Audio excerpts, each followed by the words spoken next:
கடலூர் மாவட்டம் பண்ருட்டி அருகே கோலாகலமாக நடைபெற்ற தென்பெண்ணை ஆற்று திருவிழாவில் ஆயிரக்கணக்கான பொதுமக்கள் குவிந்தனர். இதுகுறித்த கூடுதல் தகவலை எமது செய்தியாளர் நாகமுத்து வழங்க கேட்கலாம். நாகமுத்து, வணக்கம். தற்பொழுது திருவிழாவில் எந்த அளவுக்கு மக்கள் கூட்டம் காணப்படுகிறது? பாதுகாப்பு ஏற்பாடுகள் என்னென்ன செய்யப்பட்டது? முழு விவரங்கள். வணக்கம் சலோமி. கடலூர் மாவட்டம் இந்த தென்பெண்ணை ஆற்றின் கரையோரங்களில் ஆற்று திருவிழாக்கள் நடைபெறுவது வழக்கம். குறிப்பாக பாத்தீங்கன்னா பொங்கல் பண்டிகையினுடைய அந்த 5வது நாள் ஆறுகளுக்கு நன்றி சொல்லும் விதமாக இந்த ஆற்று திருவிழாக்களானது நடைபெறுகின்றன. இந்த நிலையில பாத்தீங்கன்னா கடலூர் மாவட்டம் பண்ருட்டி அருகே இருக்கக்கூடிய கன்றக்கோட்டை தொடங்கி கடலூர் ஆல்பேட்டை வரை இருக்கக்கூடிய அந்த தென்பெண்ணை ஆற்றின் கரையோரங்களில் 4 இடங்கள்ல இந்த ஆற்று திருவிழாக்கள் நடைபெற்று வருகின்றன. குறிப்பாக கன்றக்கோட்டை, மேல்குமாரமங்கலம், ராசாபாளையம், பணப்பாக்கம் உள்ளிட்ட 50க்கும் மேற்பட்ட கிராமங்கள்ல இருந்து இந்த சுவாமி சிலைகள் அலங்கரிக்கப்பட்டு தென்பெண்ணை ஆற்றில் தீர்த்தவாரிக்கு கொண்டு வரப்படும்.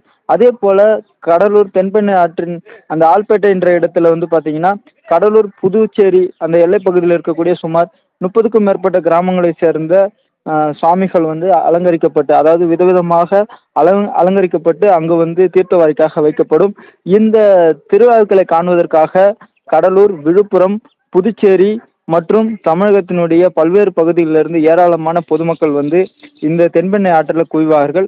குறிப்பாக பார்த்தீங்கன்னா தற்போது இருக்கக்கூடிய இந்த சூழ்நிலை என்பது பொங்கல் பண்டிகை முடிந்து சென்னைக்கு பொதுமக்கள் திரும்பி கொண்டிருக்கக்கூடிய இந்த ஒரு சூழ்நிலையில் பார்த்தீங்கன்னா சென்னை கும்பகோணம் தேசிய நெடுஞ்சாலையில், அதாவது பண்ருட்டி கன்றக்கோட்டை என்ற இடத்துல கடுமையான ஒரு போக்குவரத்து நெரிசலானது ஏற்பட்டிருக்கிறது. சுமார் ஆயிரக்கணக்கான பொதுமக்கள் ஒரே இடத்துல குவிந்ததுனால இந்த போக்குவரத்து நெரிசலை கட்டுப்படுத்த முடியாமல் காவல்துறையினர் திணறி இருக்கின்றனர்.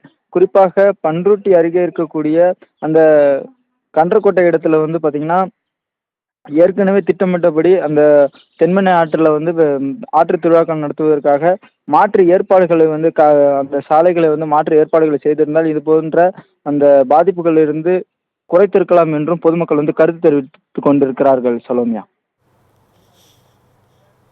தங்களின் முழு விவரங்களுக்கு நன்றி நாகமுத்து.